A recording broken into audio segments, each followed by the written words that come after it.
जीवमजीवं दव्वं जिणवरवसहेण जैणणे दीठं देविन्दविन्दवन्दं वन्दे तं सव्यदा शिरसा। द्रव्य संग्रह परम मांगलिक ग्रंथ है। आचार्य नेमिचंद द्वारा यह लिखा गया है। 58 इसमें गाथा हैं। भाषा इसकी प्राकृत है। शैली बहुत सुगम और सरल है। विषय 6 द्रव्य, 7 तत्व, पदार्थ, मोक्ष मार्ग, ध्यान। इसका बहुत ही सुंदर वर्णन है। हम सभी लोग गाथा नंबर 10 पढ़ रहे थे, जिसमें आचार्य भगवान बता रहे थे शरीर का प्रमाण। शरीर कितने प्रमाण होती है। तो व्यवहार नय से कहा गया था कि समुद्र घात की अवस्था को छोड़ करके आत्मा अपने अपने देह प्रमाण हुआ करती है। जिस जीव का जो देह है उसी प्रमाण आत्मा होती है। निश्चय नय से आत्मा जो है असंख्यात प्रदेशी है। अब ये आत्मा असंख्यात प्रदेशी क्यों हैं? समुद्र घात की अपेक्षा से। अब ये समुद्र घात क्या है, पहले तो हमें ये समझना चाहिए। देखिए यहाँ पे लिखा है समुद्र घात। समुद्र घात मूल शरीर को ना छोड़कर आत्म प्रदेशों का शरीर से बाहर फैलना समुद्र घात कहलाता है। कुछ लोग इसको समुद्र घात कहने लगते हैं। यहाँ कोई समुद्र का घात नहीं करना है। समुद्र मतलब सागर, जल से भरा हुआ जो सरोवर है सागर, उसका घात करने की बात यहाँ नहीं कह रहे हैं। इसका बहुत अच्छा अर्थ है सम उदघात। उदघात मतलब होता है फैलना। सम उदघात बाहर निकलना। सम सामान्य रूप से पूर्ण चारों तरफ से बाहर निकलना सम उदघात कहलाता है। सम्यक प्रकार से उद्घात होना समुद्र घात कहलाता है। समुद्र घात, उद्घात, सम प्लस उद्घात इजिकल टू समुद्र घात। ठीक है, इसका अर्थ ऐसा समझना। क्या बोला जा रहा है? मूल शरीर को छोड़े बिना। ठीक है, मुनिराज जी हैं और मुनिराज जी अपने मूल शरीर में हैं। आत्मा जो है मूल शरीर में है। इस मूल शरीर को नहीं छोड़ करके आत्मा का इस शरीर से बाहर निकलना, जैसे रबड़ को फैलाया तो बीच में तो है ही है पर दोनों तरफ फैल भी गई, ऐसे ही आत्मा इस शरीर में रहे और वो आत्मा का जो गुण है संकोच विस्तार का, तो विस्तार के कारण क्या करने लगे? फैल जाए, बाहर निकल जाए। ठीक है, तो आत्मा का बाहर निकलना, उसका नाम जो है क्या है? समुद्र घात है। तो आत्मा के प्रदेश फैलते हैं। क्या करते हैं? आत्मा का विस्तार गुण है तो फैली, तो आत्मा के प्रदेश फैले, तो फैलते गए फैलते गए फैलते गए। तो इस फैलने का नाम मूल शरीर को छोड़े बिना आत्म प्रदेशों का बाहर निकलना, इसे समुद्र घात कहते हैं। अब इस समुद्र घात कितने प्रकार के होते हैं? तो आगम शास्त्रों में 7 प्रकार के कहे हैं। यहाँ लिखा है समुद्र घात के 7 प्रकार हैं। पहला वेदना समुद्र घात, दूसरा कसाय समुद्र घात, तीसरा विक्रिया समुद्र घात, चौथा मारणांतिक समुद्र घात, पांचवा तेजस समुद्र घात, छठवा आहारक समुद्र घात और सातवा केवली समुद्र घात। ये 7 प्रकार के समुद्र घात हैं। आप इसे याद कर लें, कॉपी में नोट भी कर लें और याद भी कर लें। अब इन 7 समुद्र घातों में से जो पहला समुद्र घात है वेदना समुद्र घात, किसे कहते हैं? देखिए यहाँ लिखा है वेदना समुद्र घात। तीव्र वेदना, दुख होने पर मूल शरीर को ना छोड़कर आत्म प्रदेश का बाहर फैलना वेदना समुद्र घात कहलाता है। जब किसी को वेदना होती है, दुख होती है, तो उस समय आत्मा के जो प्रदेश हैं शरीर से बाहर निकलते हैं। ठीक है ना। और इस वेदना समुद्घात में जीव बाहर निकल कर के औषधि आदि को भी जो है स्पर्श करके आ जाती है और वह पुनः अपने शरीर में आ जाती है और उस वेदना को दूर कर देती है। ऐसा ये वेदना समुद्घात होता है। यह वेदना समुद्घात जो है जब भी होगा तीव्र वेदना से होगा, तीव्र दुख के काल में होगा।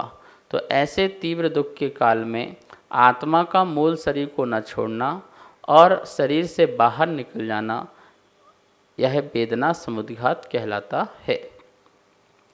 दूसरा है कषाय समुद्घात। यहाँ लिखा है कषाय समुद्घात। क्रोध आदि तीव्र कषाय के उदय में मूल शरीर को ना छोड़ते हुए आत्म प्रदेशों का शरीर से बाहर निकलना, ये कषाय समुद्घात कहलाता है। क्रोध, मान, माया, लोभ ऐसी कषायें होती हैं और जब किसी जीव को तीव्र कषाय हो तो उस तीव्र कषाय के उदय में मूल शरीर को तो आत्मा छोड़े ना और आत्मा का प्रदेश बाहर निकल जाए, तो ऐसी अवस्था को कषाय समुद्घात कहते हैं। आपको पता है जब कोई व्यक्ति बहुत तीव्र क्रोध करता है तो सामने वाला व्यक्ति जो है वो हक्का बक्का रह जाता है, कुछ बोल नहीं पाता है। तो उस समय क्या हुआ, उसकी आत्मा जो है शरीर में रही लेकिन उसके प्रदेश फैले और सामने वाली जो आत्मा है उसको अटैक करके आई और जिसके कारण वो क्या हो गया, चुपचाप हो गया, बिल्कुल शांत हो गया। तो जब भी आप बहुत तीव्र कषाय करते हो तो उस समय आत्मा के प्रदेश बाहर तक चले जाते हैं। कितनी दूर तक जा सकते हैं, बहुत दूर तक। कोई अमेरिका में आदमी बैठा हुआ है और यहाँ आपको बड़ी तीव्र कषाय हो रही है, बहुत तीव्र वेदना हो रही है, कषाय हो रही है, तो उस कषाय के कारण आपकी आत्मा जो है बाहर जाके उतनी दूर जो बैठा हुआ जो जीव है उसको भी दुख दे सकता है, उसको भी कष्ट दे सकता है। ठीक है ना। तीव्र कषाय ध्यान रखना राग रूप और द्वेष रूप दोनों हो सकती है। तीव्र कषाय पुण्य रूप और पाप रूप दोनों हो सकती हैं। किसी के प्रति अच्छे परिणाम हो, तीव्र राग हो वो भी हो सकती है और द्वेष हो वैसी भी हो सकती है। तो जिसे आजकल वर्तमान में रेकी कहा जाता है कि रेकी, कि आप कहीं बैठे हो, हम आपके लिए प्रार्थना करते हैं और रेकी कर देते हैं। तो शत्रु के ऊपर, मित्र के ऊपर, मित्र का अच्छा करने के लिए, शत्रु को बिगाड़ने के लिए, इस प्रकार से। तो दोनों ही कषाय हैं, एक राग है और एक द्वेष है। तो कषाय समुद्घात वही कहलाता है कि तीव्र क्रोध, मान, माया, लोभ आदि कषाय के उदय से मूल शरीर को छोड़े बिना आत्म प्रदेशों का शरीर से बाहर निकलना कषाय समुद्घात कहलाता है। अब तीसरा जो समुद्घात है वो विक्रिया समुद्घात है। यहाँ लिखा है विक्रिया समुद्घात। विविध प्रकार की विक्रिया करने के लिए मूल शरीर को न छोड़ते हुए आत्म प्रदेशों का बाहर निकलना विक्रिया समुद्घात होता है। ये समुद्घात देवों और नारकियों में होता है तथा विक्रिया रिद्धिधारी मुनियों को भी होता है। विक्रिया समुद्घात, जैसे देव है बहुत सारे रूप बना लेता है। सौधर्मेंद्र को देखा है पंचकल्याणक आदि में, वो जब नृत्य करता है तो कितने रूप बना बना करके नृत्य करता है। तो जितने भी वो रूप धरता है वो विक्रिया से धरता है। आत्मा सभी में एक ही है, ध्यान रखना। मेन आत्मा तो मूल शरीर में है और उसके प्रदेश जितने फैले तो प्रत्येक शरीर में भी वही आत्मा है, अन्य कोई और दूसरी आत्मा नहीं है। सौधर्म इंद्र ने 1000 नेत्र बनाए, 1000 मुख बनाए, 1000 शरीर बनाए। तो बोलिए आत्मा कितने प्रकार की हो गई? 1000 प्रकार की हुई क्या? नहीं, आत्मा तो एक ही है, शरीर 1000 प्रकार के हो गए, आत्मा एक ही है। लेकिन उन 1000 प्रकार के शरीर में जो मूल शरीर है, आत्मा मूल रूप से वहाँ पर है और उसके आत्म प्रदेश फैल करके सभी आत्माओं में उसके प्रदेश हैं। ठीक है ना। तो ये कौन सा समुद्घात कहलाएगा? विक्रिया समुद्घात कहलाएगा। ऐसी नारकी जो अपने हाथ को बड़ा कर ले, बहुत बड़ा कर ले, भाला बना ले, अपने हाथ को तलवार बना ले, गदा बना ले, कुछ भी कर ले, छोटा कर ले, बड़ा कर ले, क्योंकि नारकियों की जो विक्रिया होती है वो अपृथक रूप से होती है। देवों की जो विक्रिया होती है वो पृथक भी होती है और अपृथक भी होती है। तो जो कुछ भी छोटा बड़ा किया जा रहा है उसमें आत्मा के प्रदेशों का कार्य हुआ करता है। जैसे इस हाथ को बड़ा करेगा, भाला बनाएगा, तो जो मूल शरीर था उससे आत्मा के प्रदेशों का बाहर निकलना होगा ही होगा जब वो भाला बनेगा या तलवार बनेगी तब। तो नारकियों की भी विक्रिया समुद्घात पाई जाती है। रिद्धिधारी जो मुनिराज हैं, जैसे आपने सुना है रक्षाबंधन की कहानी में विष्णु कुमार महामुनिराज, जिनको विक्रिया रिद्धि प्राप्ति हो गई थी, उन्होंने कितना बड़ा शरीर बनाया। एक पैर जो है जम्बूद्वीप के सुमेरु पर्वत में, दूसरा मानुसोत्तर पर्वत में, कितना बड़ा शरीर बना होगा। सोचो आप, पूरा 2.5 द्वीप नाप लिया उन्होंने 3 पग में। तो इतना बड़ा शरीर किस रिद्धि से बना था? विक्रिया रिद्धि से बना था। चक्रवर्तियों में भी इसी प्रकार से विक्रिया हुआ करती है, क्योंकि चक्रवर्ती भी 96,000 रानियाँ होती हैं और वह जब सभी रानियों के पास जाना होता है तो वो भी विक्रिया से ही जाता है। यद्यपि उसके पास वहाँ कोई विक्रिया रिद्धि नहीं होती है, लेकिन ऐसा ही औदारिक शरीर में एक ऐसा भाव विक्रिया का होता है जिसके कारण वह जो है चक्रवर्ती भी विक्रिया बना सकता है। तो ये सब जो है विक्रिया समुद्घात है। ठीक है ना। अब जो है चौथा नंबर का मारणांतिक समुद्घात, यहाँ लिखा है मारणांतिक समुद्घात। मृत्यु के समय मूल शरीर को ना छोड़ते हुए जहाँ नया जन्म लेना है उस स्थान का स्पर्श करने के लिए आत्म प्रदेशों के बाहर निकलने को मारणांतिक समुद्घात कहते हैं। इसका नाम ही है मारणांतिक। मरण आंतिक मतलब मरण का जो समय अंतिम समय है उस समय, अभी मृत्यु हुई नहीं है, मतलब मृत्यु के समय मूल शरीर को ना छोड़ते हुए, अभी आत्मा इसी शरीर में है और जहाँ पर उसे जन्म लेना है, जहाँ पर क्या लेना है?